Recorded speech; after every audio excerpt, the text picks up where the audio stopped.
Hello viewers, मैं major general Nilendra Kumar playlist इनसे मिलिए मैं केशव चतुर्वेदी से बात करते हुए, जो कि ट्रैवल के क्षेत्र में, फोटोग्राफी में, वॉइस ओवर में, लिखने में इनका अपना काफ़ी दखल है। यहाँ पर मैं बात कर रहा हूँ ट्रांसलेशन की। तो ये जिसे तर्जुमा या अनुवाद भी कहा जाता है, उसमें केशव का ख़ास उपलब्धि कीर्तिमान ये है कि इन्होंने काफ़ी काम किया है और नेशनल ज्योग्राफिक के लिए इन्होंने 500 से अधिक डॉक्यूमेंट्स को ट्रांसलेट करके उस स्तर पर जो कि इनसे अपेक्षित था प्रस्तुत किया। तो यहाँ पर मैं आपसे ये जानना चाहूँगा कि ट्रांसलेशन में क्या क्या ध्यान रखना पड़ता है, क्या अमूमन गलतियाँ हो जाती हैं और किस प्रकार से हमारे युवा इस क्षेत्र में एक कैरियर बना सकते हैं। थैंक यू जनरल साहब ये अपॉर्चुनिटी देने के लिए। तर्जुमा, अनुवाद और ट्रांसलेशन जी, ये इस पर किसी समाज का कितना फोकस होता है ये बताता है कि वो समाज कितना इवॉल्व्ड है। आज लोग अंग्रेज़ी को एक इंटरनेशनल लैंग्वेज मानते हैं। अंग्रेज़ी को इंटरनेशनल लैंग्वेज बनने में अंग्रेज़ इंटेलेक्चुअल्स थे, उनका 150 साल का काम है। उन्होंने हर दुनिया की भाषा सीखी और उस दुनिया की भाषा का जितना साहित्य था उसको अपनी भाषा में ट्रांसलेट किया। पहला ट्रांसलेशन बहुत अच्छा नहीं था, लेकिन उसको दोबारा ट्रांसलेट करवाया, तिबारा करवाया, 4 बार करवाया और आज 150 साल में उन्होंने ऐसी अपने यहाँ ज्ञान की थाती खड़ी कर दी है कि अगर आप एक भाषा बस सीख लें अंग्रेज़ी, तो आपको वो कुंजी है पूरे ग्लोबल लिटरेचर की। उससे आप जर्मन, रशियन, चाइनीज में पहुंच कुछ सकते पढ़ सकते हैं, जी। सब कुछ पढ़ सकते हैं। बहुत महत्वपूर्ण बात है ये जी। और इसके लिए 150 वर्ष का परिश्रम उस है, पूरी उसकी योजना है, परिश्रम है जी। और उस पूरी उसमें काम में वहाँ के बड़े बड़े ऑर्गेनाइजेशंस ने, धनाढ्य लोगों ने पानी की तरह पैसा बहाया, इससे जुड़े थे वो सब। और इससे जुड़े थे और उसमें बड़ी प्राइड ली उन्होंने कि हमने इसको सोसाइटी बनाई, हमने इसमें पैसा दिया, लोगों को उन देशों में भेजा, वहाँ 15-15, 20-20 साल रहने को कहा कि तुम वहाँ रहो। मुझे याद है एक ऑक्सफोर्ड का एक स्टूडेंट था जो 22 साल की उम्र में इब्न बतूता के ऊपर वो कर रहा था पीएचडी अपनी। और इब्न बतूता की पीएचडी में, चूँकि इब्न बतूता मोरक्को के थे और मोरक्को में अरेबिक ही बोली जाती है, तो उनको अरेबिक सीख के मोरक्को भेजा गया और वो वहाँ पे 22 साल रहे। और 22 साल रहने के बाद जब पीएचडी का डिसर्टेशन कंप्लीट होने की बात आई तो उन्होंने कहा ठीक है, तुम क्या करना चाहोगे? उनका मैं उसकी पूरी जो वो है रूट, उसको रिक्रिएट करना चाहूँगा।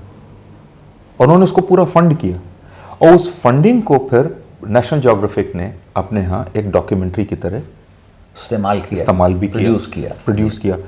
तो वो ट्रांसलेशन को इतना महत्व देते हैं।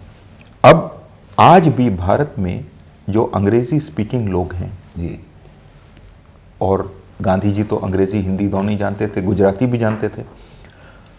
गांधी जी ने तंत्र की पढ़ाई करी, साधना की कि नहीं करी ये मैं नहीं जानता, लेकिन तंत्र की पढ़ाई करी। तंत्र पर? हाँ, तंत्र की पढ़ाई करी जी। वो जानना चाहते थे ये क्या है। और उनका जो गो टू राइटर था वो थे सर जॉन वुडरफ। अच्छा। जिन्होंने आर्थर एवलॉन के नाम से एसेंशियल्स ऑफ तंत्र किताब लिखी है। एसेंशियल्स ऑफ तंत्र। ओके। ये कलकत्ता हाई कोर्ट के जज थे और उन्होंने पूरी दीक्षा ली प्रॉपर और तंत्र सीखा और फिर उसको इंग्लिश में लिखा जी, इंग्लिश ऑडियंस के लिए। तो ट्रांसलेशन का इतना महत्व है। हिंदुस्तान में जो परेशानी है वो ये है कि वो ट्रांसलेशन के महत्व को नहीं समझते जी। दूसरी जो परेशानी है वो ये है कि जब आप ट्रांसलेशन कराने आते हैं तो चूंकि आपको महत्व नहीं समझ में आता तो आप सबसे सस्ते ट्रांसलेटर की तरफ जाते हैं जी, कि भाई कुछ कर दो, है ना। तो कई बार बिल्कुल गलत ट्रांसलेशन होते हैं। पूरी तरह से गलत ट्रांसलेशन होते हैं। और जैसे एक अभी क्या हुआ था कि कुछ साल पहले जब शी जिनपिंग आए थे, तो एक दूरदर्शन की कोई वो थी ये न्यूज़ करेस्पॉन्डेंट जिन्होंने शी जिनपिंग, चूंकि वो एक्स और आई होता है, उसको 11 जिनपिंग कहा। बड़ी हंसी हुई, सब कुछ हुआ, पर लोग ये भूल गए कि उस समय कुछ ट्रांसलेटर्स थे जी, उन्होंने भी यही गलती करी थी जी, है ना। क्यों? क्योंकि वो ना तो सुन रहे हैं, ना पढ़ रहे हैं, ना जान रहे हैं। लोग इस बात को नहीं समझते। और इसी तरह की बात आज से करीब 35 साल पहले जब स्ट्रेटेजिक आर्म्स लिमिटेशन टॉक्स होती थी, सॉल्ट की टॉक्स, तो किसी ने एग्रीमेंट हुआ तो लिख दिया नमक समझौता। बिल्कुल। तो इस तरीके की गलतियां खूब हो रही हैं, क्योंकि सरकार भी वो L1 पे चलती है।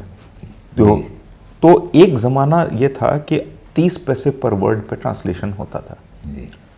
मैं समझ सकता हूँ कि 1970 में 30 पैसा पर वर्ड बहुत बढ़िया रेट रहा होगा जी, 2025 में नहीं है जी। वो फर्क है। इसको महत्व देने के लिए की आवश्यकता है, और हाँ, इसकी जो आर्थिक उसका आयाम है उसको समझने की है। देखिए, होता क्या है कि एक बार ली क्वान यू थे, सिंगापुर के जो मॉडर्न सिंगापुर के संस्थापक हैं, उनसे किसी ने कहा कि आप अपनी ब्यूरोक्रेसी में जो ब्यूरोक्रेट हैं उनको बहुत पैसा देते हैं, ऐसा क्यों? उनका in peanuts you only get monkeys. तो आप जब पैसा कम देंगे तो क्वालिटी अपने आप नीचे चली जाएगी। तो पहली चीज़ तो ये है कि हमारे यहाँ महत्व नहीं पता है, और दूसरा पैसे देने में थोड़ी कोताही है।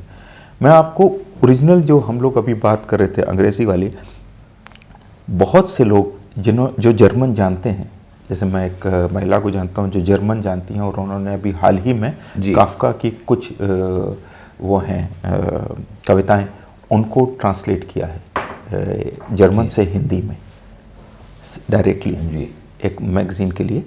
और तो वो कहती हैं कि जर्मन से हिंदी में ट्रांसलेशन बेहतर हो जाएगा जी, क्योंकि जर्मन में बहुत सारी चीज़ें जो हैं हिंदी से मिलती जुलती हैं, उसका जो आर्किटेक्चर है दोनों लैंग्वेज का मिलता जुलता है।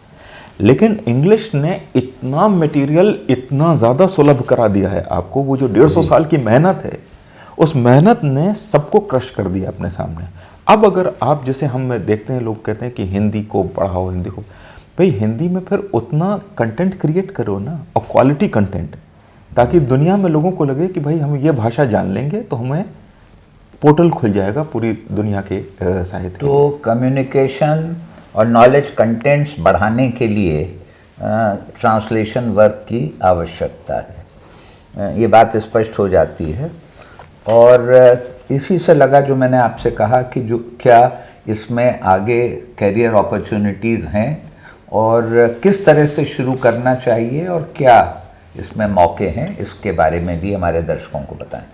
देखिए, एक जैसे मैं करता हूँ अंग्रेजी से हिंदी में ट्रांसलेशन और हिंदी से अंग्रेजी में ट्रांसलेशन, इसके तो आपको ट्रांसलेटर बहुत मिल जाएंगे हिंदुस्तान में, बहुत के मतलब अच्छी क्वालिटी के मिल जाएंगे ट्रांसलेटर्स। पर अब हमें दूसरे लेवल पर जाना है जी। अब एक बड़ी खेप उन ट्रांसलेटर्स की तैयार करनी है जो कि हमारे जिसको कहते हैं कि लोकल भाषाएं हैं जी, कन्नड़ है, तमिल है, मलयालम है, तेलुगु है, बांग्ला है, पंजाबी है, इसके कंटेंट को हिंदी में ट्रांसलेट करना पहली चीज़। और यूरोपीय भाषाएं जैसे रूसी है, जर्मन है, फ्रेंच है, उसको ओरिजिनल वहीं से पढ़ के हिंदी में ट्रांसलेट करना। वो वाया मीडिया नहीं लेना कि वो अगर उसका अंग्रेजी में तर्जुमा है तो उसी से कर देना ना, सीधे फ्रेंच पढ़िए, उससे ट्रांसलेट करिए, चाइनीज़ पढ़िए, उससे ट्रांसलेट करिए। और ये नया एक मार्केट मुझे लगता है ये खुल भी रहा है, क्योंकि चाइनीज़ इकोनॉमी बड़ी है, इससे अब हमको ट्रेड भी करना है। रशियन से अभी ट्रेड फिर से रिवाइव हुआ है, मिडल ईस्ट में अरेबिक वो है और वहाँ ट्रेड है और ट्रेड करना भी है। बहुत तो ट्रेड की इंटरनेशनल रिलेशंस की दृष्टि से इम्पोर्टेंट है और कंटेंट क्रिएशन की दृष्टि से भी इम्पोर्टेंट। और तो इसके लिए बहुत ज़रूरी है कि एक तो जो भी ट्रांसलेटर हैं उनको बाइलिंगुअल होना पड़ेगा और द्विभाषी में अपना अख्तियार के साथ पोजीशन बनानी पड़ेगी, तभी वो ये काम कर सकते हैं। बिल्कुल, एक तो ये है जी। और सरकार को भी जी। कुछ अपने यहाँ चेंज करने होंगे। जैसे मुझे याद है अभी एक पुणे की कोई संस्था थी, उसने बात करी कि जी। आप क्या हमारे लिए ट्रांसलेट करेंगे? मैंने कहा कर देंगे। तो उन्होंने कहा क्या आप हिंदी में एमए हैं? जी मैंने कहा ट्रांसलेशन के लिए हिंदी में एमए होने की ज़रूरत नहीं है जी भाई। मैं अगर अंग्रेज़ी से हिंदी में ट्रांसलेट कर रहा हूँ जी तो मुद्दा ये है कि मुझे अंग्रेज़ी भी आनी चाहिए और जी। हिंदी भी आनी चाहिए। तो फिर आप पूछिए कि भाई दोनों भाषाओं में आपने एमए किया है, जी। तो ऐसा तो नहीं लेकिन होता। दोनों का ज्ञान जरूरी है, दोनों वो का डिग्री की ज्ञान बात जरूरी दूसरी है। हाँ। जी हाँ। तो ये जो समझ है, ये जो एक तरफा समझ है, ये बड़ी वो है।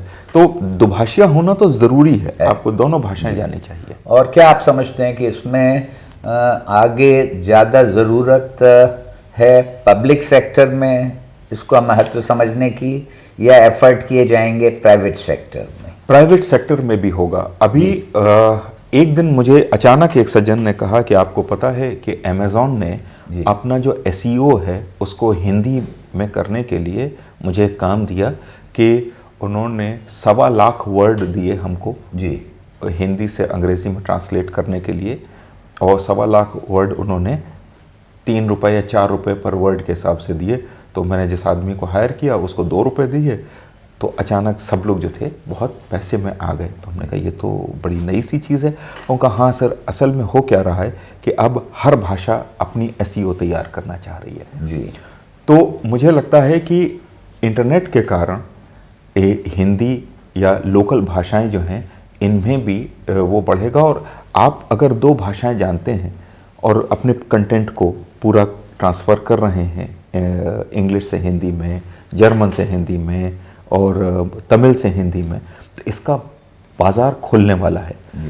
एक ही चीज़ है जिस पे कि बहुत बहस और मुबाहिसा होगा, और मुझे लगता है ये शायद जन्म जन्मांतर से चला आ रहा है, वो है पैसा। कि क्वालिटी वर्कमैनशिप की प्राइस क्या तय होगी, ये मार्केट तय करेगा। अगर गलत होगा तो उसमें अच्छा आदमी हमेशा बूट आउट हो जाएगा क्योंकि वो महंगा होगा।